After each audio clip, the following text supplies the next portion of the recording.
આગળનો દાખલા રકમ વાંચીએ આપણે. રકમ કંઈક આવું કહે છે, કોઈ પરમાણુના ધરા અવસ્થાના ઇલેક્ટ્રોનનું આયનીકરણ કરવા 9 રીડબર્ગ અચળાંક જેટલી ઉર્જાની જરૂર પડે છે. તો આ પરમાણુનો ઇલેક્ટ્રોન બીજી ઉત્તેજિત અવસ્થામાંથી પ્રથમ ઉત્તેજિત અવસ્થામાં સંક્રાંતિ કરે તો ઉત્સર્જન પામતા ફોટોનની તરંગ લંબાઈ કેટલી હશે એ શોધવાનું છે. તમને શું કહે છે કે કોઈ પરમાણુ છે, કયું પરમાણુ છે આપણને કીધું છે, એની કોઈ પણ હોઈ શકે, બરાબર છે.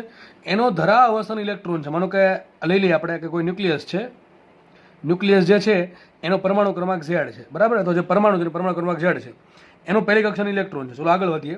કોઈ પરમાણુના ધરા અવસ્થાના ઇલેક્ટ્રોનનું આયનીકરણ કરવું છે. આયનીકરણ મતલબ શું થાય કે આનો જે પહેલી કક્ષાનો ઇલેક્ટ્રોન છે એના માટે મેં શું કીધું છે, ધરા અવસ્થાના ઇલેક્ટ્રોનનું આયનીકરણ કરવા, જે આયનીકરણ કરવું મતલબ કે છેલ્લી કક્ષા મોકલી દેવું. તો આપણે મોકલશું ને n બરાબર ઇન્ફિનિટીમાં, તો જે કંઈક ઉર્જાની જરૂર પડશે. આ જે ઉર્જા છે કેટલી છે, આ ઉર્જા છે 9 રીડબર્ગ અચળાંક જેટલી.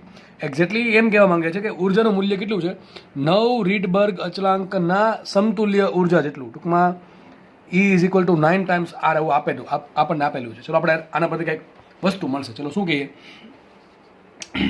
તમને સૂત્ર આવડવું જોઈએ. આયનીકરણ ઉર્જાનું સૂત્ર શું આવે? ચલો E બરાબર કઈ કક્ષામાં છે? પહેલી કક્ષામાં. તો પહેલી કક્ષાની ઉર્જા આમ તો ઊંધું કરવું પડશે, નહીં કાંઈ વાંધો નહીં. E બરાબર કેટલી ઉર્જા આપવી પડે? તો પહેલી કક્ષામાંથી મોકલવો છે ઇન્ફિનિટીમાં કક્ષામાં, તો ઉપરની કક્ષાની ઉર્જા માઇનસ નીચેની કક્ષાની ઉર્જા, તો આવશે ઇન્ફિનિટીની ઉર્જા માઇનસ પહેલી કક્ષાની ઉર્જા. તો લખીએ માટે E બરાબર E1 માઇનસ આ થઈ જશે 0, માઇનસ E1 કેટલા હોય? -13.6 Z² ભાગ્યા 1/2, બરાબર છે. આ બધું આગળ ભણી ગયા છીએ આપણે. તો થઈ જશે કેટલું? માટે E બરાબર આવશે -13.6 Z². પણ આપણને આ જે ઉર્જા, આ બાહ્ય ઉર્જા છે, આપણે બહારથી આપવી પડશે. પહેલી કક્ષાના ઇલેક્ટ્રોનને ઇન્ફિનિટીમાં કક્ષામાં મોકલવો છે, એટલે કે એનું આયનીકરણ કરવું છે ધરા અવસ્થાના ઇલેક્ટ્રોનનું. તો કેટલી ઉર્જા આપવી પડે? 13.6 Z². હવે રકમમાં આપણને એમ કીધું છે કે આ જે ઉર્જા છે કેટલી છે? 9 રીડબર્ગ અચળાંક જેટલી. ટૂંકમાં ઉર્જાનું મૂલ્ય કેટલું છે? 9 ટાઈમ્સ રીડબર્ગ અચળાંક. હવે યાદ રાખજો 1 રીડબર્ગ અચળાંકની ઉર્જા એટલે 13.6 ઇલેક્ટ્રોન વોલ્ટ. કેટલી? યાદ રાખજો. કઈ રીતે? તમને યાદ હોય તો આ સૂત્રમાં આપણે 13.6 ક્યાંથી આવ્યા હતા? તમને યાદ હશે, આ સૂત્રમાં આપણે બહુ મોટું કંઈક પદ આવ્યું હતું, એના બરાબર આપણે કિંમત મૂકી હતી, તો 13.6 કહેવાય. અને આપણે અહીંયા આગળ HC/λ મૂકશું તો 13.6 ભાગ્યા HC કરશું, એને આપણે રીડબર્ગ અચળાંક કીધું હતું. તો યાદ રાખજો 1 રીડબર્ગ અચળાંક સાથે ટૂંકમાં આમ સમતુલ્ય કહેવાય, બરાબર. એક આવું ના લખાય, 1 રીડબર્ગ બરાબર આટલા એમ ના લખાય. મતલબ એમ થાય છે કે 1 રીડબર્ગ અચળાંક તમને કે 1 રીડબર્ગ અચળાંક જેટલી ઉર્જા તમારે માનવાનું કેટલી? 13.6 ઇલેક્ટ્રોન વોલ્ટ જેટલી ઉર્જા છે. કેટલી ઉર્જા છે? 13.6. આપણને શું કીધું છે? 9 રીડબર્ગ અચળાંક જેટલી ઉર્જા. તો આપણે E કેટલા હશે? 9 ગુણ્યા 13.6 ઇલેક્ટ્રોન વોલ્ટ. યાદ રાખજો 1 રીડબર્ગ અચળાંક સાથે સંકળાયેલી ઉર્જા કેટલી? 13.6 ઇલેક્ટ્રોન વોલ્ટ. આપણે શું મૂકશું? આપણે બાહ્ય ઉર્જા કેટલી આપી? 9 રીડબર્ગ અચળાંક લીધી. મૂકી દઈએ બાહ્ય કેટલું મૂકશું? 9 એમ રાખવાનું, મૂકો 13.6 બરાબર ઇઝ ઇક્વલ ટુ શું છે? 13.6 ઇન્ટુ Z². આ મેં શું મૂક્યું? આની કિંમત મૂકી દીધી 9 ટાઈમ્સ રીડબર્ગ અચળાંક, બરાબર છે. 9 રીડબર્ગ અચળાંક જેટલી ઉર્જા તો આપણે મૂકી દીધું 9 ગુણ્યા 13.6 ઉડી ગયા, તો 9 બરાબર Z². તો માટે Z બરાબર આવ્યા 3. તો મતલબ આપણે ખબર પડી ગઈ કે આજે જે પણ પરમાણુની વાત કરતા હતા એ પરમાણુ કયો હશે? હકીકત Z બરાબર 3 આવ્યું એટલે કયો હશે? Lithium double plus. આની વાત કરે છે. કોની વાત કરે છે? લિથિયમ ડબલ પ્લસ આયનની વાત કરતા હતા કે એનો જે ધરા અવસ્થાનો ઇલેક્ટ્રોન છે તમારે એને છેલ્લી કક્ષામાં મોકલવો હોય તો કેટલી ઉર્જા આપવી પડે? 9 ગુણ્યા રીડબર્ગ એટલે કે 13.6 ઇલેક્ટ્રોન વોલ્ટ જેટલી આવવી પડે. તો આગળ રકમમાં છે, આગળ શું કહે છે જો, તો આ પરમાણુનો ઇલેક્ટ્રોનને બીજી ઉત્તેજિત અવસ્થામાંથી પ્રથમ ઉત્તેજિત અવસ્થામાં સંક્રાંતિ કરવા માટે સંક્રાંતિ કરે તો કેટલી તરંગ લંબાઈનો ફોટોન મળે. ચલો આગળ તો વસ્તુ બહુ ઇઝી છે. શું કહે છે? બીજી ઉત્તેજિત અવસ્થા. એટલે બીજી ઉત્તેજિત અવસ્થા શું? તો n બરાબર 3 માંથી ક્યાં લાવવાનું છે આપણે એને? પ્રથમ ઉત્તેજિત અવસ્થા. પ્રથમ ઉત્તેજિત અવસ્થાનું શું કહેવાય? n બરાબર 2. તો આ જે લિથિયમ જે છે, લિથિયમ ડબલ પ્લસ, એનો ઇલેક્ટ્રોન કોઈ ત્રીજી કક્ષામાં હોય, એમાંથી જો બીજી કક્ષામાં આવે તો કઈ તરંગ લંબાઈનું ઉત્સર્જન થશે, બરાબર? અથવા કઈ તરંગ લંબાઈના ફોટોનનું ઉત્સર્જન થાય. તો આ આરામથી આવડે. સૂત્ર શું આવે? 1/λ ઇઝ ઇક્વલ ટુ RZ² કાઉન્સમાં 1/2 ² 4 - 3 ² 9. ઘણા કહે છે આપણે ડાયરેક્ટ કેમ ન વાપરો? તમે ડાયરેક્ટ મૂકી શકો. જુઓ આપણે શોધવાનું લેમડા હતું, બરાબર છે. તમને ખબર પડે પરમાણુના ઇલેક્ટ્રોનને બીજી ઉત્તેજિતમાંથી પ્રથમ ઉત્તેજિતમાં લાવો કે ત્રીજીમાંથી બીજીમાં લાવો, સૂત્ર આપણે આ મૂકત. પણ તમે ઝેડ શું મૂકત? આ ઝેડ શોધવા માટે પહેલી લાઈન આપી છે. આ ઝેડ શોધવા માટે પહેલી લાઈન આપી અને ઝેડ આપણને શું મળ્યું? 3 મળ્યું. સમજ પડે કે ન પડે? રકમમાં તમને ઓલરેડી નામ આપી દીધું હોત આ છે તો આપણે આ લાઈન તમને આપી હોત નહીં, બરાબર છે. તો પહેલી લાઈન શું કામ આપી છે? આપણને ઝેડ મળે એટલા માટે, બરાબર છે, કે ભાઈ આ ધરા અવસ્થાના ઇલેક્ટ્રોનનું આયનીકરણ કરવા 9 રીડબર્ગ અચળાંક જેટલી ઉર્જા જોતી હોય તો એ પરમાણુ કયું હોય? લિથિયમ હોય. એટલે આપણે શું લેશું? બોરનો મોડેલનો યુઝ કરવા લિથિયમ ડબલ પ્લસ લઈ લઈએ, બરાબર. તો જસ્ટ ખાલી કિંમત મૂકવાની છે, બાકી તમારો આન્સર આવી જશે. આગળ હું ગણતરી નહીં કરાવતો, ચલો એ મૂકી દે કિંમત. ઝેડનો શું થશે? ઝેડનો વર્ગ થશે 3 નો વર્ગ 9. બાકીની વસ્તુ તમારે જાતે સોલ્વ કરી દેવી. અને તમારો આન્સર જે છે લેમડાનો એ R સ્વરૂપે લાવી દેવો. સોરી, તમે એંગસ્ટ્રોંગ સ્વરૂપે માંગ્યું છે, એંગસ્ટ્રોંગ સ્વરૂપે માંગ્યું છે.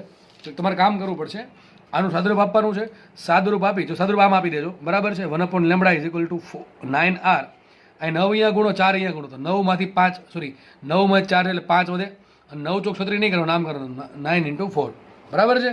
તો 9 ને ઉડી ગયા તો શું આવશે? લેમડા બરાબર આવશે 4/5R. શું આવશે? 4/5R. 4/5 ને કહેવાય 0.8R. શું કહેવાય? 0.8R. 0.8 ગુણ્યા 1.1 કરી દેજો, એટલે શું આવશે? કરી દો ને ભાઈ, 8.8 ગુણ્યા 10⁻7 મીટર. આવો કંઈક આન્સર આવશે તમારો. હવે આને એટલું કામ કરજો ખાલી, કારણ એંગસ્ટ્રોંગમાં ફેરવી નાખજો. અરે એ ફેરવી દો, શું આન્સર આવશે?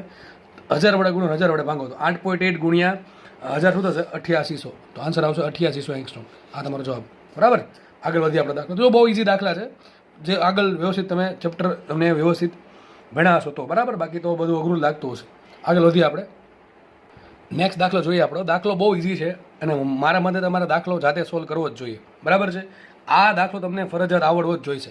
જો આ દાખલો આવડી ગયો તમને, હું ગણાવું પહેલાં, તો માનો કે તમારી આ ચેપ્ટરની મહેનત પૂરી છે. જો હજી નહીં આવડતું તો સમજવાનું કે આપણે થોડુંક ચેપ્ટરમાં હજી થોડીક મહેનત કરવાની જરૂર છે. ચલો શું કહે છે? જો હાઇડ્રોજન અણુમાં બીજીમાંથી પહેલી કક્ષામાં સંક્રાંતિ થવાથી મળતી ઉર્જા કોને આપી? આપણે હિલિયમ પ્લસ આયનના n/2 કક્ષાના ઇલેક્ટ્રોન, ટૂંકમાં n/2 અવસ્થા પર રહેલા ઇલેક્ટ્રોનને આપવામાં આવે છે. તો આ ઇલેક્ટ્રોન કઈ સંક્રાંતિ કરે? ભાઈ તમને નીચે 4 ઓપ્શન આપ્યા છે, બરાબર છે. શું કહે છે? ફરીથી વાંચું છું. હાઇડ્રોજન અણુમાં સોરી હાઇડ્રોજન પરમાણુ, અણુ નહીં આવે, પરમાણુ આવશે. હાઇડ્રોજન પરમાણુ છે, એમાં બીજી કક્ષામાંથી પહેલી કક્ષામાં સંક્રાંતિ થઈ, બરોબર. તો તમને કંઈક ઉર્જા મળશે, તમને કંઈક તરંગ લંબાઈ મળશે, તો તમને કંઈક આવૃત્તિ મળશે. આ જે પણ તમને મળે છે, તરંગ લંબાઈ કે આવૃત્તિ કે ઉર્જા જે પણ ગણો હોય, એ તમે કોને આપી? હિલિયમ પ્લસ આયનના બીજી કક્ષાના ઇલેક્ટ્રોનને. કોને આપી? બીજી કક્ષાના ઇલેક્ટ્રોનને. તો બીજી કક્ષાનું ઇલેક્ટ્રોન ઉર્જા મળવાથી કઈ કક્ષામાં સંક્રાંતિ કરે? ટૂંકમાં બીજીમાંથી ચોથીમાં જાય, બીજીમાંથી પાંચમીમાં જાય, બીજીમાંથી છઠ્ઠીમાં જાય, બીજીમાંથી આઠમીમાં જાય. હું તમને હિન્ટ આપી દઉં, તમારે શું કરવાનું. ચલો પહેલાં આપણે લઈએ હાઇડ્રોજન પરમાણુ ફટાફટ. જોકે એક દાખલો આપણે લાસ્ટ આવો ગણાવેલો છે થોડાક સમય પહેલાં, લાસ્ટ લેક્ચરમાં. આમ તો હાઇડ્રોજન પરમાણુ છે, બીજીમાંથી પહેલી કક્ષામાં સંક્રાંતિ થઈ. સૂત્ર શું આવશે? લેમડાનું 1/λ ઇઝ ઇક્વલ ટુ RZ² કાઉન્સમાં 1/1² માઇનસ 1/2² થઈ જશે 4 અહીંયા, બરાબર છે. સાદુરૂપ આપો અને હાઇડ્રોજન માટે ઝેડ કેટલા મૂકી દેવાના? ઝેડ બરાબર મૂકવા પડે 1. આ તો અહીંયા થઈ જશે 1. તો 1/λ ઇઝ ઇક્વલ ટુ શું આવશે? 4 × 4 3R/4. શું આવશે? 3R/4. તો લેમડા કેટલો આવશે? લેમડા બરાબર આવશે 4/3R. કેટલો આવશે? લેમડા બરાબર 4/3R. ટૂંકમાં આટલી તરંગ લંબાઈ ઉત્પન્ન થશે. હવે આટલી તરંગ લંબાઈ ગણો કે આની ઉર્જા ગણી નાખો. ઉર્જા શું હોય? hc/λ. ઉર્જામાં પડવું ન હોય તો સિમ્પલ વિચારો કે આ જે તરંગ લંબાઈ પડી, આપણે જે આ તરંગ લંબાઈના કારણે જે ઉર્જા મળશે, કે જે તરંગ લંબાઈ મળી આપણને, એ કોને આપી? આપણે હિલિયમ પ્લસ આયનના n/2 અવસ્થાના રહેલા ઇલેક્ટ્રોનને આપી છે, બરાબર છે. તો શું કરવું પડે? લખીએ આપણે હિલિયમ પ્લસ માટે. હિલિયમ પ્લસ માટે, ચલો હિલિયમ પ્લસ માટે મૂકી દઈએ કિંમત. એક તો પાકું છે, કોને આપી છે? બીજી કક્ષાના ઇલેક્ટ્રોનને આપી છે. તો માનો કે બીજી કક્ષામાંથી nમી કક્ષામાં જાય છે. ક્યાં જાય છે? બીજી કક્ષામાંથી nમી કક્ષામાં જાય છે. તો હવે કઈ સંક્રાંતિ થઈ પોસિબલ હોય? બરાબર છે. તો વિચારવાનું આવું કે આ તરંગ લંબાઈ આપણે અહીંયા આપી દઈશું. માનો કે બીજી કક્ષામાંથી nમી કક્ષામાં જાય તો તરંગ લંબાઈ કેટલી ઉત્પન્ન થશે? 1/λ is equal to R. Sorry, કેટલી તરંગ લંબાઈની જરૂર પડે? કારણ કે બીજી નાનામાંથી ઉપર મોકલવો છે તો તરંગ લંબાઈની જરૂર પડશે, બરાબર છે. ઉર્જાની જરૂર પડશે. 1/λ ઇઝ ઇક્વલ ટુ RZ².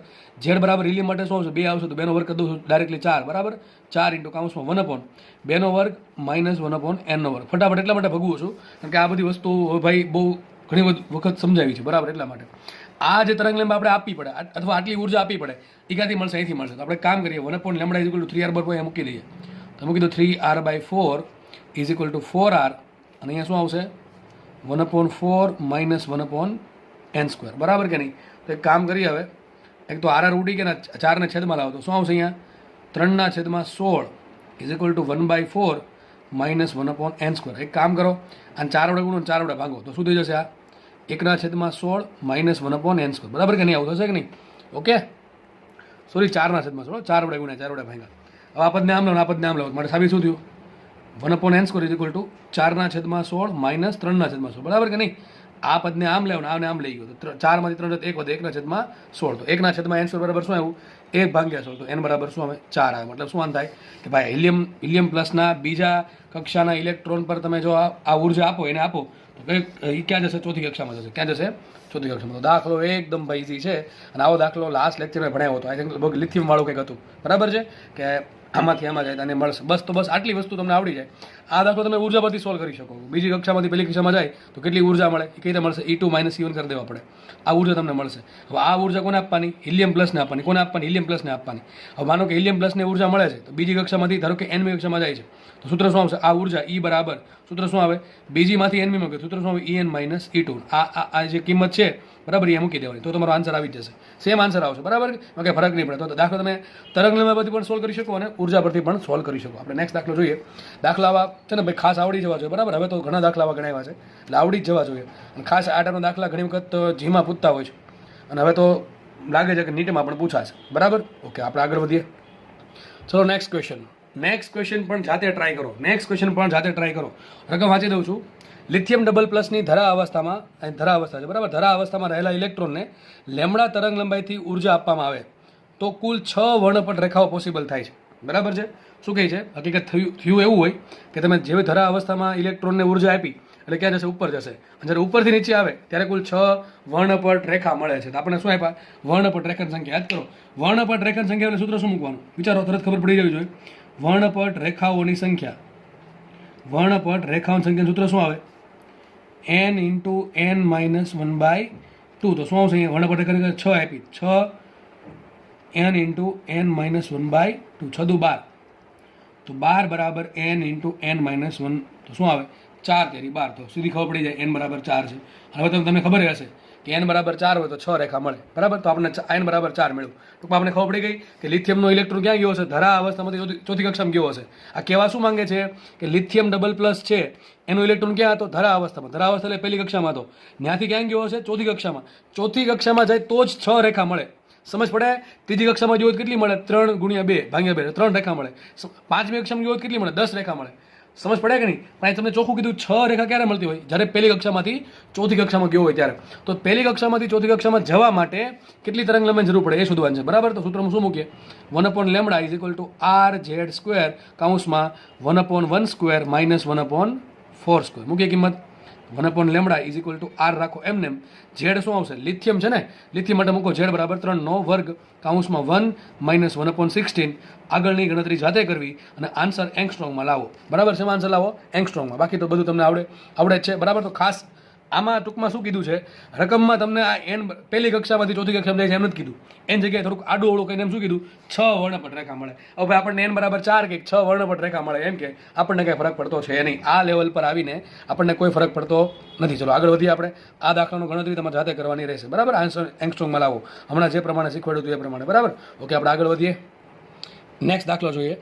આ દાખલો પણ હું એમ માનું ત્યાં સુધી તમને જાતે આવડી જવો જોઈએ, બરાબર છે? કારણ કે આ એક જ ટાઈપના 2 થી 3 દાખલા આપણે તમને સમજાવ્યા છે એટલા માટે. રકમ વાંચીએ આપણે. બોરના પરમાણુ મોડેલ અનુસાર ન્યુક્લિયસ અને હાઇડ્રોજન જેવા અણુમાં ઇલેક્ટ્રોન વચ્ચે લાગતું નવું બળ F = E²/4πε0 કૌંસમાં 1/r² + β/r³ મુજબ મળે છે. તમને કહી દઉં છું, અહીંયા બીટા શું છે? અચળાંક છે અને r છે ત્રિજ્યા. તો ક્વેશ્ચન એમ છે, બોરના મોડેલ મુજબ nમી કક્ષામાં રહેલા ઇલેક્ટ્રોનની ત્રિજ્યા મેળવો.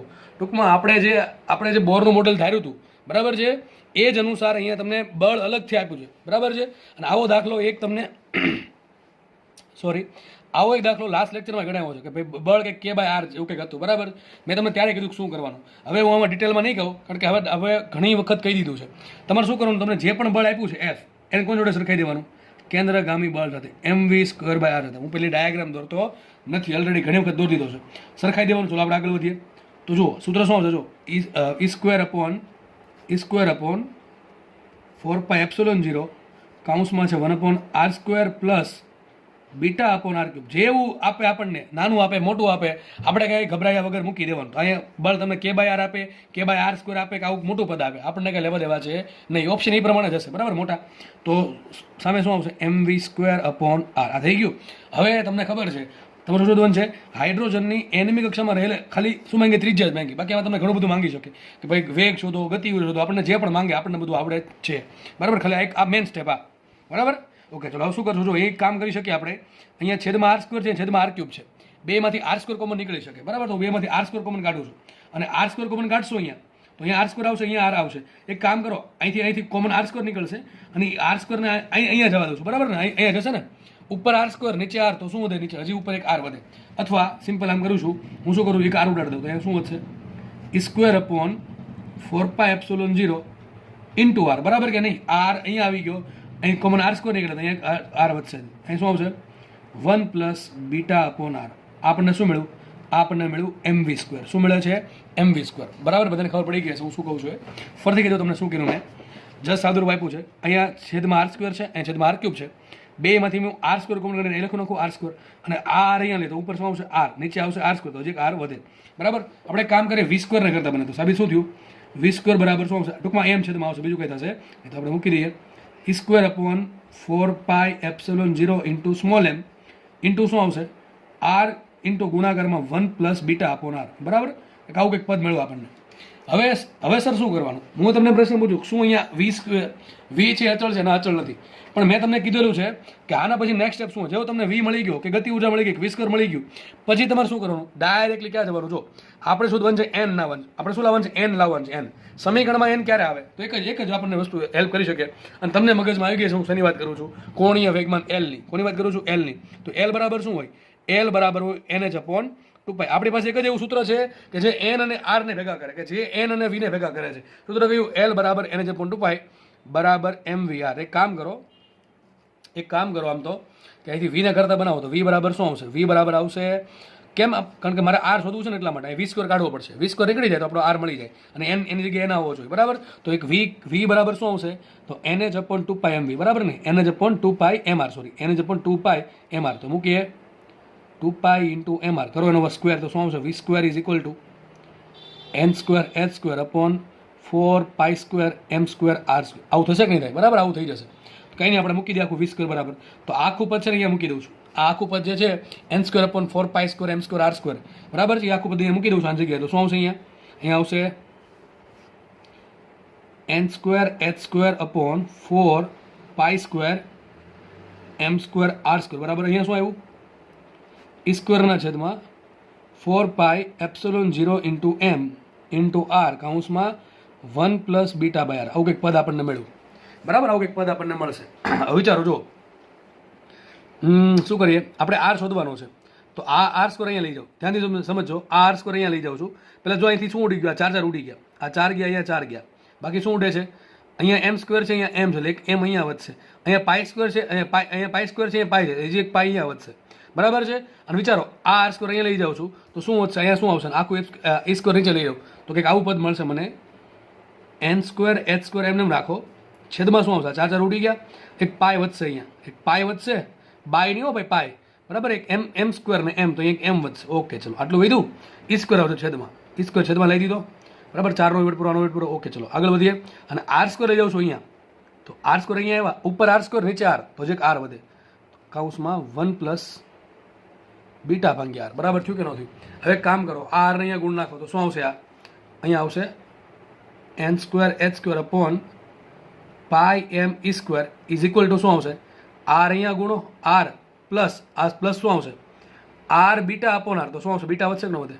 આ બીટાને જવા દો, આમ સૂત્ર મળી ગયું આરનું. આર બરાબર શું આવશે?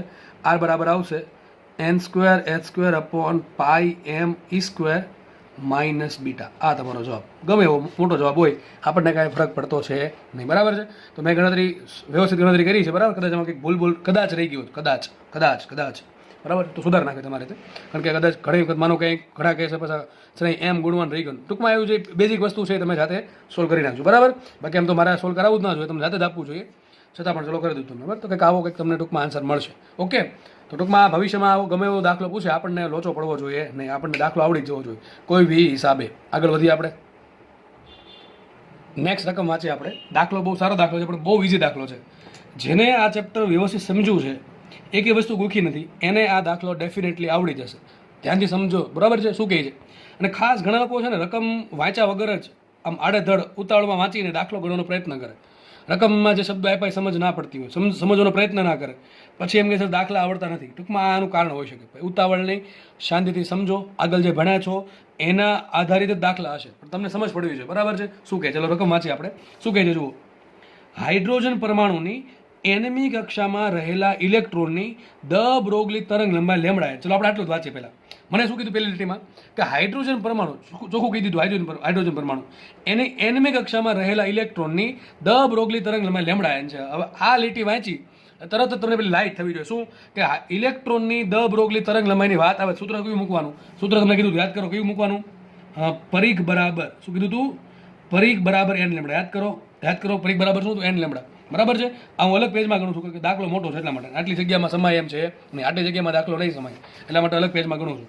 તો પરિઘ બરાબર એન લેમડા આપણને એટલી ખબર પડે. હવે પરિઘ શું હોય? તો માનો કે ઇલેક્ટ્રોન છે એ દોરતો નથી સાઈડમાં આકૃતિ, કે ભાઈ ઇલેક્ટ્રોન આર ત્રિજ્યાની કક્ષામાં અને એનમી કક્ષામાં આર ત્રિજ્યાની એનમી કક્ષામાં ભ્રમણ કરે છે. તો પરિઘ બરાબર શું છે? 2πr is equal to N lambda. ચલો આને આપણે સમીકરણ નંબર 1 આપીએ, અથવા આમ કહી શકીએ આર બરાબર શું હશે? આર બરાબર હશે એન લેમડા બાય 2π. શું હશે? આર બરાબર એન લેમડા બાય 2π. આ લેમડા શું છે? લેમડા છે મને શું આપ્યું? હાઇડ્રોજન પરમાણુની એનમી કક્ષામાં ઇલેક્ટ્રોનની દ બ્રોગલી તરંગ લંબાઈ લેમડા. ચલો આપણે એક કામ કરીએ, લેમડા એને કરતા બનાવવાના છે. તો લેમડા એને કરતા બનાવીએ. તો આ જે છે ને આ લેમડા શું છે? ઇલેક્ટ્રોનની દત. શું છે આ? ઇલેક્ટ્રોન દત. ચલો આપણે લેમડાને કરતા બનાવવાનું હતું, તો કંઈ બનાવી નાખીએ લેમડાને કરતા. અને લેમડા જે ઇલેક્ટ્રોનની દત છે એને આ લોકોએ રકમમાં શું નામ આપ્યું? લેમડા નામ આપ્યું. શું છે? Lambda N. શું નામ આપ્યું છે? Lambda N. તો મૂકી દઈએ. ઇલેક્ટ્રોનની એનમી કક્ષામાં આર ત્રિજ્યાની કક્ષામાં દ બ્રોગલી તરંગ લંબાઈ લેમડા એન શું હોય? તો કરતા બનાવો આને. તો શું આવશે? 2πr by N. શું આવશે? 2πr upon N. ચલો મૂકી દઈએ માટે લેમડા એન બરાબર શું આવ્યું? 2πr by N. તો પહેલી લીટી વાંચીને આપણને કંઈક આટલી ખબર પડી ગઈ કે ભાઈ ઇલેક્ટ્રોન છે એ એનમી કક્ષામાં હોય, આર ત્રિજ્યાની એનમી કક્ષામાં હોય, તો ઇલેક્ટ્રોનની દ બ્રોગલી તરંગ લંબાઈ લેમડા એન શું હશે? 2πr by N. આમાં કોઈને વાંધો હશે? હવે આપણે બીજી લીટી વાંચીએ. ચલો શું કહે છે જુઓ, શું કહે જુઓ, આ ઇલેક્ટ્રોન, કયો ઇલેક્ટ્રોન? એનમી કક્ષામાં રહેલો ઇલેક્ટ્રોન. આ ઇલેક્ટ્રોન સંક્રાંતિ કરીને ધરા અવસ્થામાં આવે ત્યારે એન તરંગ લંબાઈના ફોટોનનું ઉત્સર્જન કરે છે. કાંઈ વાંધો નહીં. શું કીધું? ઇલેક્ટ્રોન ક્યાં હતો? એનમી કક્ષામાં હતો. ક્યાં આવ્યો? ધરા અવસ્થા. એટલે પેલી કક્ષામાં. કઈ કક્ષામાં આવ્યો? પેલી કક્ષામાં. કોની વાત કરે છે? હાઇડ્રોજન પરમાણુ. તો કોની વાત છે? હાઇડ્રોજન પરમાણુની વાત છે. ઝેડ કેટલા હશે? ઝેડ બરાબર હશે કેટલા હશે? ઝેડ બરાબર 1. ધ્યાનથી જુઓ, દાખલો તમે છે ને રકમ વાંચતા જાઓ અને સોલ્વ કરતા જાઓ. દાખલો ગમે એવો દાખલો છે, ઇઝી લાગશે. બરાબર? તો શું કીધું છે? આ ઇલેક્ટ્રોન એટલે કયો ઇલેક્ટ્રોન? એનમી કક્ષામાં રહેલો ઇલેક્ટ્રોન સંક્રાંતિ કરીને ધરા અવસ્થામાં આવ્યો. આપણે ખબર છે ઊંચી કક્ષામાંથી નીચી કક્ષામાં આવે. ધરા અવસ્થા એટલે કે ડેફિનેટલી એની ઉપરની કક્ષા મોટી જશે. તો એનમી કક્ષામાંથી પહેલી કક્ષામાં આવે છે તો કંઈક આપણને ઉર્જા મળશે. એ કેટલી ઉર્જા મળે છે? સોરી, એમાં જે ફોટોન મળે છે એની તરંગ લંબાઈ આપણને એ આપી. સૂત્ર આવડે કે ન આવડે? સૂત્ર શું આવે? 1/λ is equal to RZ square કાઉન્સમાં 1/1² માઇનસ 1/n². હવે આ જે તરંગ લંબાઈ આપણે કેટલી મળે? આ તરંગ લંબાઈ કોની છે? ઇલેક્ટ્રોન છે, ફોટોન નહીં છે. હવે જો તમને અહીંયા પ્રોબ્લેમ થાય, મેં જે પ્રશ્ન પૂછ્યો એમાં મતલબ તમે ચેપ્ટર વ્યવસ્થિત ભણ્યા નથી અથવા ભણવાનો પ્રયત્ન નથી કર્યો. હું શું કહું છું? આ લેમડા કોનું છે? ઇલેક્ટ્રોન છે. ના, આ તો શું છે કે એનમી કક્ષામાંથી ઇલેક્ટ્રોન પહેલી કક્ષામાં આવ્યો તો આપણને ઉર્જા મળશે ફોટોન સ્વરૂપે. તો આ તરંગ લંબાઈ કોની હશે? ફોટોનની હશે. કોની હશે? ફોટોનની. પણ આ લોકોએ રકમમાં આપણને ફોટોન તરંગ લંબાઈ શું આપી? an આપી. મૂકી દઉં છું 1/λ જગ્યાએ શું મૂકી દઉં? an. ભાઈ ધ્યાનથી સમજજો. બરાબર છે? ગોઈખું છે તો તકલીફ પડવાની. સમજેલા છો કઈ તકલીફ પડતી જ કઈ લાગશે નહીં, દાખલો પતી ગયો કેમ? બરાબર છે? તો 1/λ જગ્યાએ શું મૂક્યું? 1/n. આ લેમડા કોનું છે?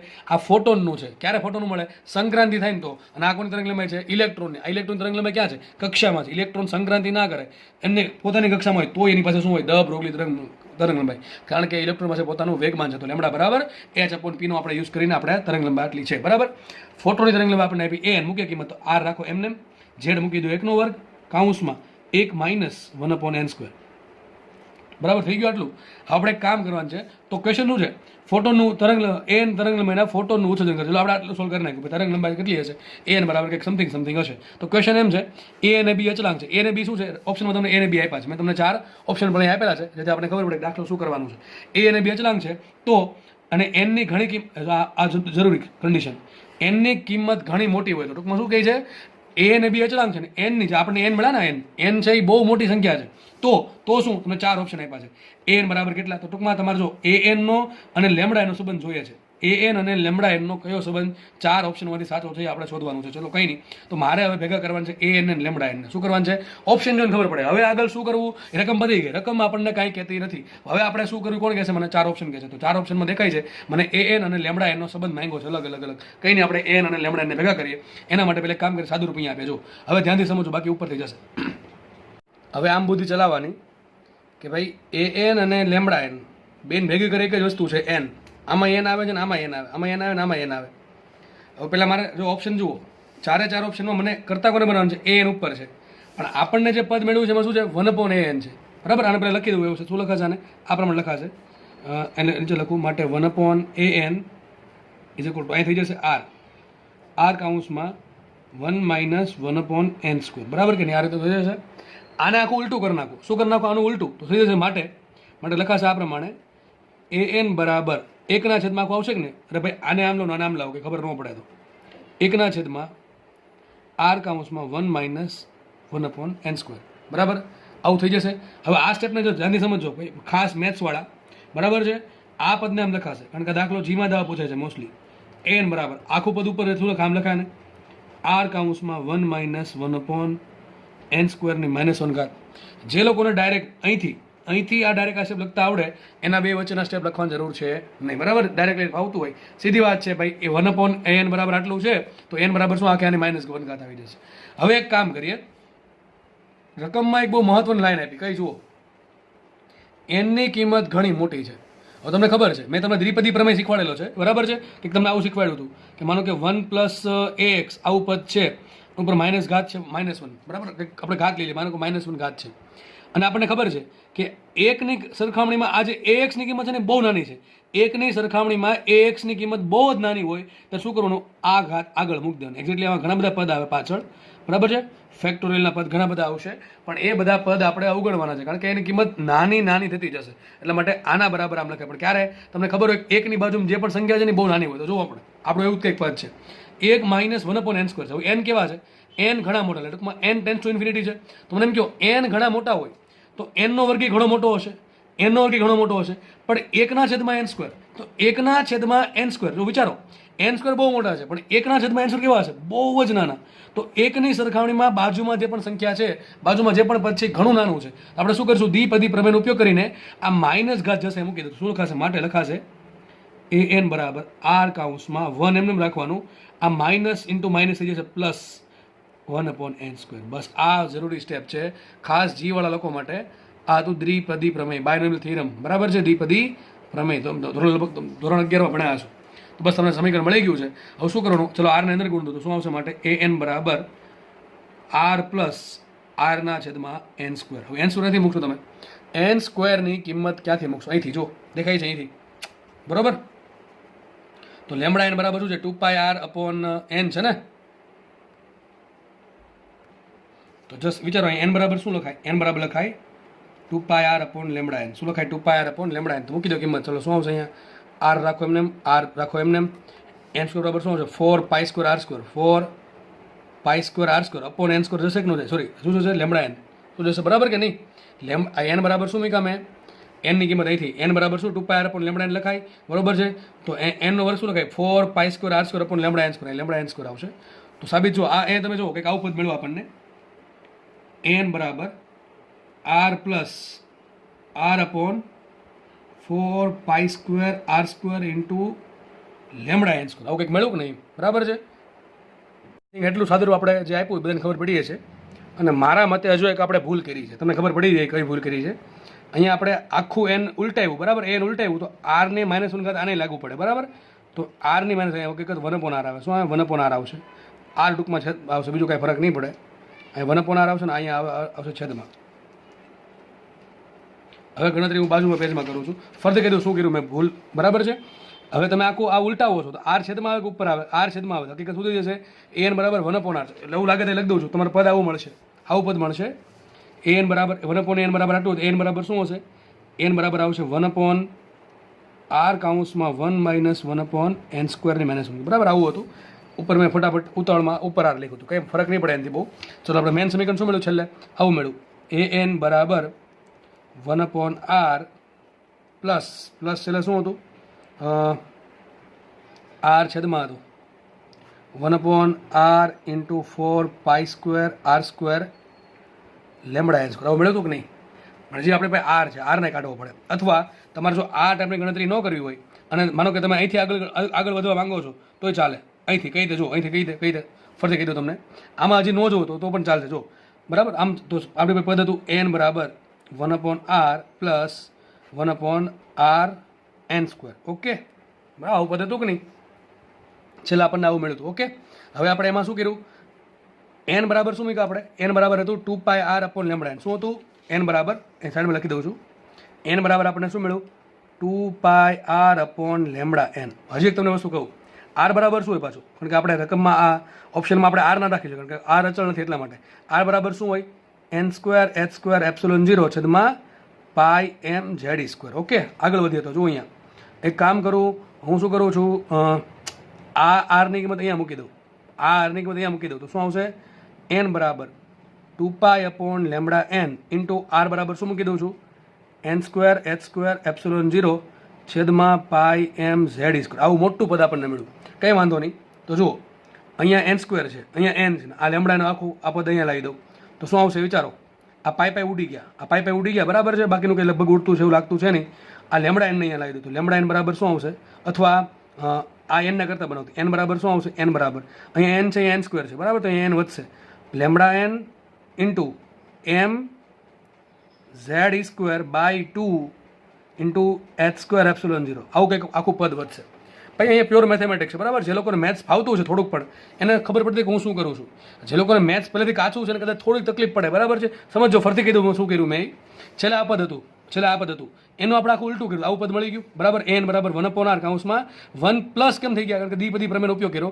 દ્વિપદી પ્રમેયનો તમે ડાયરેક્ટ ઉપયોગ ના કરી શકો. તમને ખબર હોવી જોઈએ ભાઈ 1+ કે 1- જે પણ પદ છે એ કેવું હોવું જોઈએ? એક કરતાં ઘણું નાનું હોવું જોઈએ. અહીંયા એન છે એક કરતાં બહુ મોટા છે, તો n² બહુ મોટા હશે, બરાબર છે. તો 1/n² બહુ નાના હશે. એટલા માટે આપણે બાયોનોમિયલ થિયરમ એટલે કે દ્વિપદી પ્રમેયનો ઉપયોગ કર્યો. તો મને કંઈક પદ મળ્યું, એન બરાબર આ પદ મળ્યું. એન કેમ કે અહીંયા છે, હા, એન બરાબર 1/r 1 - 1/n², અને -1 ગત અંદર લઈ લ્યો, બરાબર, તો થઈ જશે +1 ગત. આપણને આ પદ મળ્યું છેલ્લે, બરાબર. હવે મારી પાસે બે વસ્તુ છે. એક તો લેમડા એન છે, એમાં શું આવે છે? આર આવે છે, એન આવે છે. અને મારી પાસે એક એન છે, જેમાં ખાલી શું આવે છે? એન આવે છે. હવે મારે ગમે મારી મચોડીના બે પદને ભેગા કરવા પડશે, બરાબર. તો આપણે કંઈક આવી બુદ્ધિ વાપરી કે ભાઈ લેમડા એન બરાબર 2πr/n છે, તો એન બરાબર 2πr/λn છે. હવે એક કામ કરીએ, પહેલાં આપણે આરનો ચુકાદો કરી નાખીએ. તો આર બરાબર શું મૂક્યું મેં? n²h²ε0 છેદમાં πmz². મેં તમને કીધું આ સૂત્ર યાદ રાખો, બરાબર છે. આરની કિંમત મૂકી દો તો તમને કંઈક પદ આવું મળશે અને છેલ્લે કંઈક આવું સાબિત થશે. n બરાબર લેમડા એન mz² છેદમાં 2h² ઇન્ટુ ε0. હવે આખું પદ તમારે લખવું હોય તો લખી શકો છો, ના લખવું હોય તો આપણને છે ને આન્સર છે ને AB સ્વરૂપે આવ્યો. રકમ જુઓ તમે, ઓપ્શન જુઓ, સોરી, ઓપ્શનમાં તમને આન્સર AB સ્વરૂપે આવ્યો છે. સ્વરૂપ આવ્યું A અને B સ્વરૂપે. ટૂંકમાં આ લોકો જે અચળ છે એને AB કહી દીધા. આપણે કામ કરીએ, જુઓ આ આખું પદ જુઓ, mz² છેદમાં 2h² આખું પદ કેવું છે? અચળ છે. તો આપણે કામ કરીએ, આ લખાય n પ્રપોઝલ ટુ શું લખાય? n પ્રપોઝલ ટુ લખાય લેમડા એન. શું લખાય? n પ્રપોઝલ ટુ લખાય લેમડા એન. તો એક કામ કરો, જુઓ મારી પાસે છેલ્લે કયું પદ હતું? છેલ્લે મારી પાસે પદ હતું આ an બરાબર 1/r કૌંસમાં 1/r પ્લસ 1/rn². તો જો છેલ્લે પદ આપણી પાસે હતું, આમાં જવાની જરૂર નથી. તો an બરાબર 1/r પ્લસ 1/rn². તો મૂકો કિંમત. an બરાબર આ 1/r ને કહી દઉં છું કેપિટલ એ. શું કહી દઉં છું? કેપિટલ એ. અચળાંક છે ને એટલા માટે. અને આ જે પદ છે વધશે ને, અહીં શું આવશે? r ઇન્ટુ n² બરાબર શું આવશે? n² બરાબર લખી નાખું લેમડા એન. શું લખી નાખું? n² બરાબર લેમડા એન, બરાબર ને. n બરાબર n proportional to lambda N છે, તો n² proposal to lambda n². અહીંયા આખું પદ આવો, આખું તમારે એક્ઝેક્ટ મૂકો ને તો આવું મૂકવું પડે તમારે. n બરાબર આટલા મૂકવા પડે. તો n² બરાબર શું આવશે? આખાનો વર્ગ કરો અને એ પછી અહીંયા મૂકો. તો તમને ખાલી એમાં બે જ વસ્તુ દેખાશે. એક તો બધા અચળાંકો અને પછી છેદમાં દેખાશે લેમડા n². એને આપણે નામ આપ્યું બી. શું નામ આપ્યું? બી. તો એક સમીકરણ આવું બેનું, n બરાબર a પ્લસ b/λn². તો દાખલો મારા મતે ઘણો ઇઝી દાખલો છે. ઘણો ઇઝી દાખલો છે, પરંતુ કેલ્ક્યુલેશન ઇન્વોલ્વ થાય છે, બરાબર. કેલ્ક્યુલેશન ઇન્વોલ્વ થાય છે. જે લોકોને મેથ્સ થોડું કે પાવરફુલ હોય એને કંઈ વાંધો આવે નહીં. બાકી જે લોકોને મેથ્સ નથી આવતું એને 100% વાંધો આવશે, બરાબર ભાઈ. કારણ કે તો પહેલાં આ બુદ્ધિ ચાલવી જોઈએ દ્વિપદી પ્રમેયની, અને પછી આપણે એ વિચારવાનું છે કે આ n થકી લેમડા એન અને an ને કેમ ભેગા કરવા, બરાબર. તો બસ લેક્ચર એવું લાગે, સોરી, જે વિડીયો છે એ ફરીથી થોડોક રિવાઇઝ કરીને જોઈ લેજો. આપણે એક કામ કરજો, આ ગણતરી નહીં કરો ચાલશે, આ સ્ટેપ નહીં લખો ચાલશે, બરાબર. કારણ કે એમાં પાછો આર વચ્ચે આર કાઢવો જ પડશે. અહીંયા જે આર વચ્ચે કાઢવો પડશે. એટલે કામ કરજો, જેવું તમને એ એન મળે એનું ઉલટું કરી નાખો અને પછી દ્વિપદી પ્રમેય વાપરી દો અને પછી આર અંદર ગુણો, તમને સમીકરણ આવું બનશે, આવું બની જશે એ એન બરાબર 1/r + 1/r n સ્ક્વેર. હવે વિચારવાનું શું રહે કે મારી પાસે એન બરાબર અહીંયા એ લેમડા એન વાળો પદ અહીંયા છે, એમાંથી આપણે કરતા બનાવીએ n ને, બરાબર. તો એમાં પાછું આર વધે, આર કાઢવા માટે આરનું સૂત્ર મૂકીએ અને પછી છેલ્લે n ને કરતા બનાવો તો સૂત્ર કંઈક આવું બનશે. એમાં આખું બહુ ગુણાકારમાં પદ આવશે. આપણે ગુણાકારમાં ઓપ્શનમાં કાંઈ આપ્યા છે ને એની જગ્યાએ શું નામ આપ્યું છે, એ બી નામ આપ્યું છે. આપણે કામ કરીએ, જે પણ અચળાંક વધે એને નામ આપી દઈએ એ બી, તો સાબિત થશે. આને કંઈક અલગ નામ આપી દઉં તો આ ટૂંકમાં અચળાંક છે, સાબિત થયું n પ્રપોર્શનલ ટુ લેમડા. ટૂંકમાં આ સમીકરણમાં જ્યાં હું n દેખાય છે ને શું મૂકી દઉં, લેમડા n મૂકી દઉં અને જે અચળાંક મૂકી દઉં a ને b, તો સૂત્ર કંઈક આવું આવશે n બરાબર a + b/લેમડા n. તો તમારો આન્સર શું આવશે, આન્સર ઓપ્શન આવશે ડી ઓપ્શન સાચો છે. બરાબર છે. દાખલો ઇઝી છે, 1-2 વખત જાતે ગણવો, વિડીયો જોઈને દાખલો જાતે ગણશો ને તો જ આવડશે આવા દાખલા ભાઈ, મેથેમેટિક્સ વાળા. અને ખાસ ભાઈ જી વાળા યાદ રાખજો, જીમાં તમને છે ને, માનો કે તમને એ લોકો ધારત ને તો દાખલો બહુ, આ જે દાખલો છે ને એ તમને ગમીને પૂરો કરાવી શકે, પણ તમને ઘણા બધા સ્ટેપ આગળ લઈ ગયા એ લોકો, દ્વિપદી પ્રમેયમાં લઈ ગયા, ઘણું બધું લઈ ગયા. આવું એટલા માટે કે હવે એ ઓપ્શન એવા સેટ કરે છે કે જેમાં મેથ્સ ઇન્વોલ્વ થાય, ખાલી ફિઝિક્સ નહીં પણ જોડે જોડે મેથ્સ પણ ઇન્વોલ્વ થાય એવું કંઈક એ લોકો પ્રયત્ન કરે છે. એટલા માટે ખાસ યાદ રાખવું. બરાબર છે. જીમાં દાખલા મોસ્ટલી નીટ લેવલના જ હશે, 2 થી 3 અથવા 4 થી 5 દાખલાને બાદ કરતા, એ પણ તમારા ભાગમાં આવે તો અને તમારા પર થોડું કે ટફ નીકળ્યું અને તમે એમાં સારું પરફોર્મન્સ કર્યું, તમારો રેન્ક બહુ સારો આવશે, રેન્ક બહુ જ સારો આવશે. બરાબર છે. તો ખાસ યાદ રાખવું, મોસ્ટલી તમારે માનો કે 25 ક્વેશ્ચન છે ફિઝિક્સમાં, તો 25માંથી 20 થી 21 ક્વેશ્ચન એવા હશે કે તમે વ્યવસ્થિત મહેનત કરી તો તમે આરામથી હેન્ડલ કરી શકશો. બાકીના 4-5 પ્રશ્નો અથવા 3 થી 4 પ્રશ્નો એવા હશે કે જેમાં આ પ્રમાણે ઓપ્શનમાં ઘણું મેથ્સ ઇન્વોલ્વ કરી દીધું હશે અથવા થોડુંક એક્સ્ટ્રા માઇન્ડ ચલાવવું પડશે. એ તમે લેક્ચર પહેલેથી શરૂઆતથી વ્યવસ્થિત જોતા આવતા હશો તો તમને આવડી જશે, ડેફિનેટલી આવડી જશે. બરાબર છે. તો આવા અઘરા પ્રશ્નોમાં તમે થોડું, આમ તો અઘરું ના કહેવાય, પણ જે તમને થોડાક એક્સ્ટ્રા ઓર્ડિનરી તમારું માઇન્ડ ચલાવવા માંગે, તો થોડુંક સ્માર્ટ વર્ક કરવા માંગે, જેમાં ઘણું બધું મેથ્સ ઇન્વોલ્વ થાય ઓપ્શનમાં ખાસ, એવા દાખલામાં તમારા જો સાચા પડી ગયા તો ભાઈ તમારો રેન્ક બહુ સારો આવશે, બહુ સારો રેન્ક આવશે. બરાબર છે. ઓકે, ચલો આપણે આગળ વધીએ. તો આ દાખલો લાગે તો ફરી એક વખત જોઈ લો, કારણ કે આમાં ફિઝિક્સ અહીંયા પતી ગયું. જો અહીંયાથી ફિઝિક્સ પૂરું, આમ તો આ પદ મૂકું અને આ પદ મૂકું, અહીંયા ફિઝિક્સ અહીંયા જ છે, આગળ બધું મેથેમેટિક્સ છે, પ્યોરલી મેથેમેટિક્સ. બરાબર છે. હવે જેનું મેથ્સ પાવરફુલ છે એને બહુ વાંધો નહીં આવે. બરાબર. અને જે લોકોને મેથ્સ પહેલેથી વીક છે અને કદાચ જોવું પડે 2 થી 3 વખત વિડીયો જોવો પડે તો જોઈ લેજો. ઓકે. અને ખાસ આ તમને કીધેલું છે એવું નહીં ખાલી જી વાળા માટે, આ નીટ વાળાને કીધેલું છે દ્વિપદી પ્રમેય. બરાબર. નવું તમે એને પણ ના લાગવું જોઈએ. ઓકે, આપણે આગળ વધીએ. ઓકે, ચલો આ ચેપ્ટરનો છેલ્લો દાખલો. બરાબર, પાકું ડેફિનેટલી આ દાખલો છેલ્લો દાખલો છે. શું કહે છે દાખલો? આમ તો ઇઝી દાખલો તો મેં ગણી દીધો છે, દાખલામાં કંઈ અઘરું કંઈ છે નહીં, પણ હા તમને ધોરણ 11 આવડવું જરૂરી છે. આ દાખલો તમને આવડવા માટે ધોરણ 11 આવડવું જરૂરી છે. બરાબર. શું કહે છે જુઓ, એક દ્વિપરમાણુય અણુ M1 અને M2 દળનો બનેલો. શું કહે છે? એક દ્વિપરમાણુય અણુ છે. દ્વિપરમાણુ કે 2 પરમાણુ છે, એમાં એક પરમાણુનું દળ છે M1 અને બીજો પરમાણુનું દળ છે M2. 2 દળનો M1 અને M2 દળનો બનેલો છે. આગળ લખે છે જે એકબીજાથી r અંતર આવેલા છે. અહીં જુઓ, માનો કે મેં સાઈડમાં તમને આકૃતિ દોરી દીધી છે. એક દળ છે M1, એક દળ છે M2. હું જે પ્રમાણે સમજાવું છું એ ફ્લોમાં ધીમે ધીમે સમજતા જશો અને તમારું ધોરણ 11 થોડું કે એમ વાંચ્યું હશે, રિવિઝન કર્યું છે તો દાખલો તમને આરામથી સમજાઈ જશે, બાકી ખબર નહીં પડે, એ ગેરંટી છે. ધોરણ 11 નહીં આવડતો દાખલો ખબર નહીં જ પડે. બરાબર છે. ચલો આગળ વધીએ. તો માનો કે એક દળ અહીંયા છે ને એક દળ અહીંયા છે, M1 ને M2, બંને વચ્ચે અંતર r આપ્યું. આગળ લખે છે. બરાબર. આ ટૂંકમાં આપણે જે રકમમાં જે આપ્યું છે એ આપણે દોરી દીધું અહીંયા. આગળ લખ્યું, આ બંને દળો તેમના દ્રવ્યમાન કેન્દ્રની ફરતે ચાક ગતિ કરે છે. શું કીધું છે?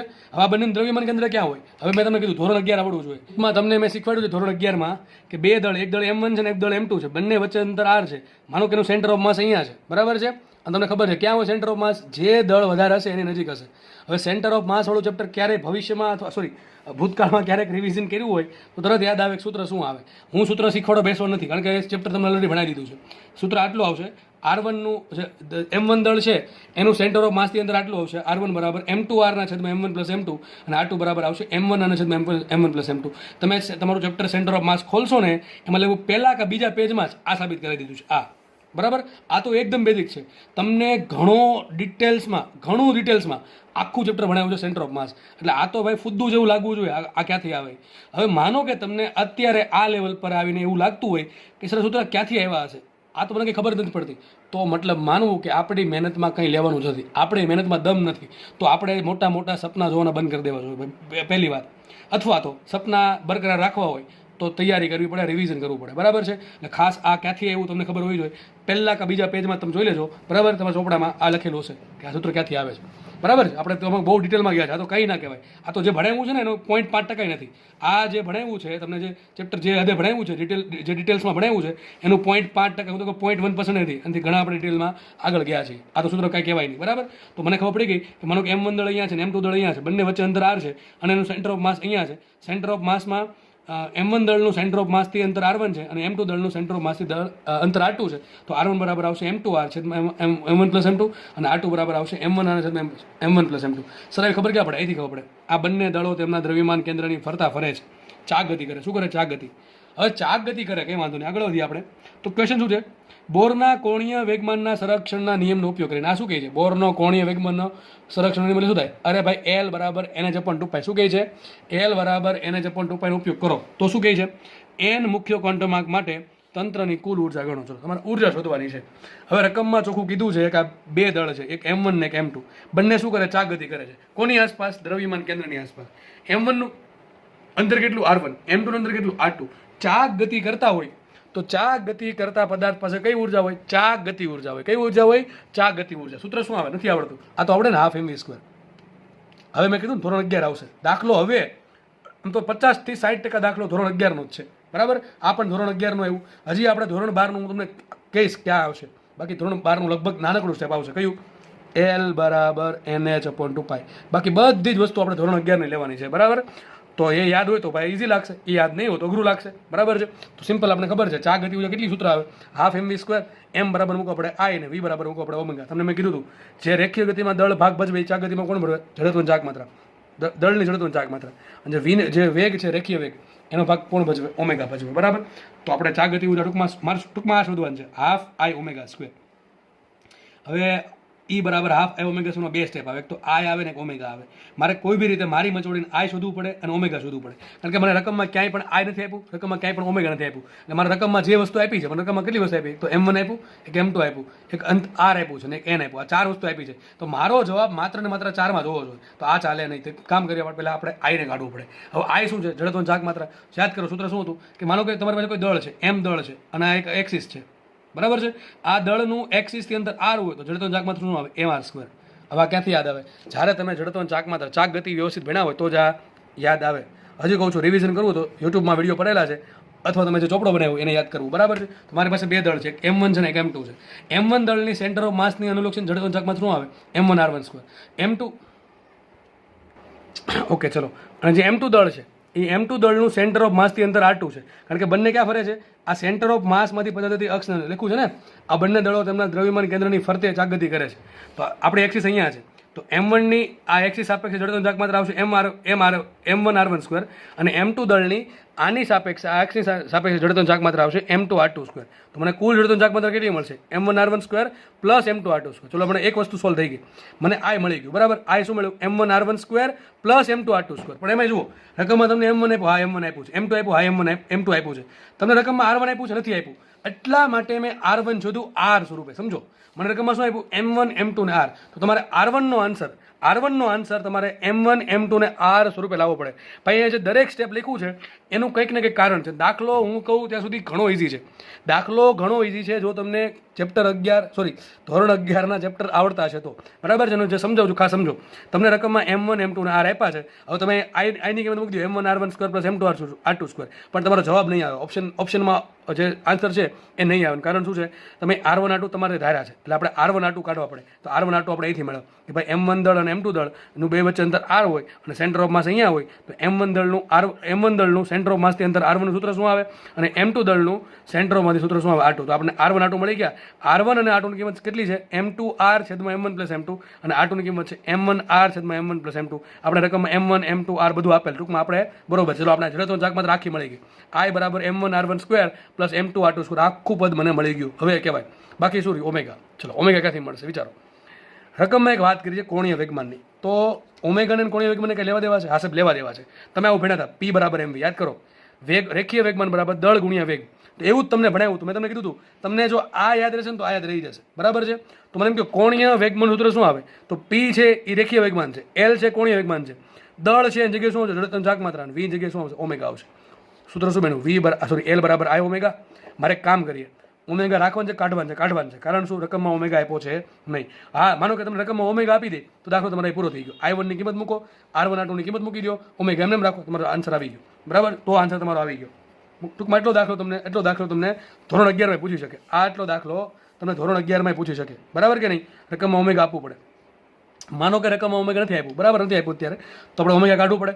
તો L બરાબર I ઓમેગા. હવે આ કઈ બુદ્ધિ ચાલે? અહીં લખ્યું છે કોણીય વેગમાન, બરાબર છે. તો L બરાબર I ઓમેગા. તો ઓમેગા બરાબર શું આવશે? L by I. તો આપણે મૂકવાનું શું છે? ઓમેગાનો સ્ક્વેર. તો એક કામ કરીએ, ઓમેગાનો સ્ક્વેર કરી નાખે તો ઓમેગા સ્ક્વેર શું આવશે? ઓમેગા સ્ક્વેર બરાબર આવશે L square by R square. શું આવશે? L square by R square. અને આ ઓમેગા સ્ક્વેરની કિંમત અહીંયા મૂકી દઉં. ક્યાં? અહીંયા મૂકી દઉં, અહીંયા. બરાબર, સમીકરણમાં. તો એ લોકો પાછળ લખ્યું છે મેં. ઓકે, એક કામ કરીએ, ઉભા રહ્યો. હવે આટલું મગજમાં રાખો, આપણને ઓમેગા સ્ક્વેર મળી ગયો. કઈ સ્વરૂપે? L square by R square. હવે આપણે આ ચેપ્ટરને જે દાખલો ગણ્યો છે એ આપણે પરમાણુ ચેપ્ટર જોડે ભેગો કરવાનો છે. એ કોણ કરશે? કોણીય વેગમાન. કારણ કે કોણીય વેગમાન ચા ગતિમાં આવે ને કોણીય વેગમાન ક્યાં આવે? પરમાણુમાં આવે. અહીં શું કીધું છે? બોરના કોણીય વેગમાનના સંરક્ષણના નિયમનો ઉપયોગ કરીને. ટૂંકમાં બોરનો કોણીય વેગમાન સંરક્ષણનો નિયમ શું હતો? કે L બરાબર N/2π. તો આપણને અહીંયા L મળ્યું, અહીંયા L મળ્યું. આ બે એટલે શું કરીએ? ભેગા કરીએ તો મારું બે ચેપ્ટર ભેગા થઈ જશે. ધોરણ 11 અને ધોરણ 12 બે ભેગું થઈ જાય. આપણે કામ કરીએ, L બરાબર શું? N/2π. તો અહીં લખ્યું છે L બરાબર N/2π હોય. ક્યાંથી આવ્યું? બોરના અધિતર્ક પરથી. તો L બરાબર N/2π હોય તો L આપણે કિંમત કોની મૂકવી પડશે? L square. L સ્ક્વેર બરાબર શું હોય? N²H²/4π R². હવે મેં બીજા પેજમાં લખેલું છે. તો છેલ્લે આપણે શું મેળવ્યું?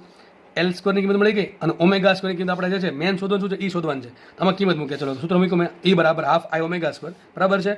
આ સૂત્ર બેઠું મૂક્યું હાફ I ઓમેગા સ્ક્વેર. આ I ને એમને નંબર દીધા અને ઓમેગા સ્ક્વેર બરાબર શું લખી નાખ્યું મેં? L square by R square. શું લખી નાખ્યું? L square by R square. તો ઓમેગા સ્ક્વેર બરાબર લખ્યું L સ્ક્વેર ભાગ્યા I square.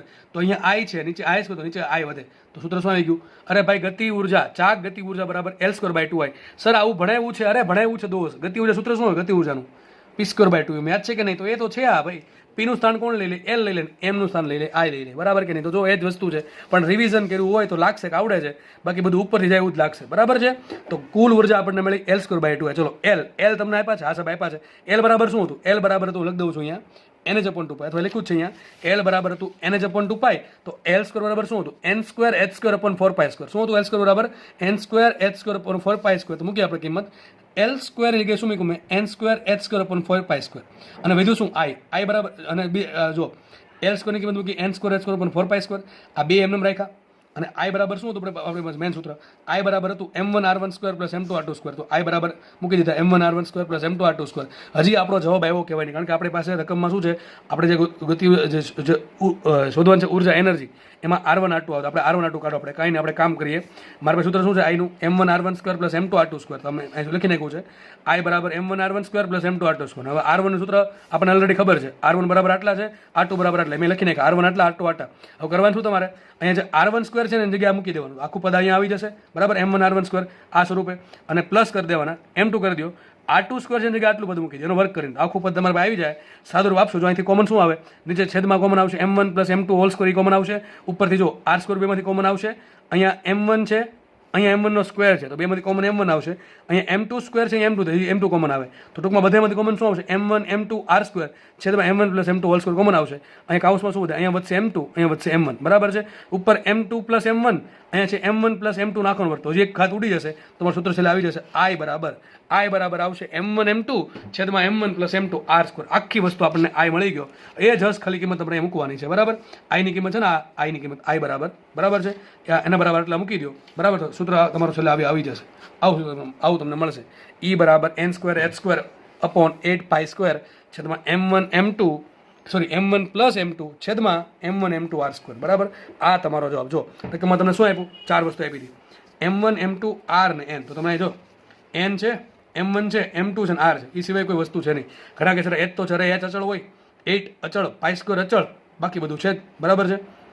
N M1 M2 ના. તો ટૂંકમાં તમારો જવાબ અહીંયા આવ્યો કહેવાય. બાકી અહીંયા આ સાચું જ છે, આ કંઈ ખોટું નથી, આ સાચું જ છે. પણ આ સ્વરૂપે જવાબ આલે નહીં. આ પ્રમાણે ચાલો આપણે, તો તમારો જવાબ આવી ગયો.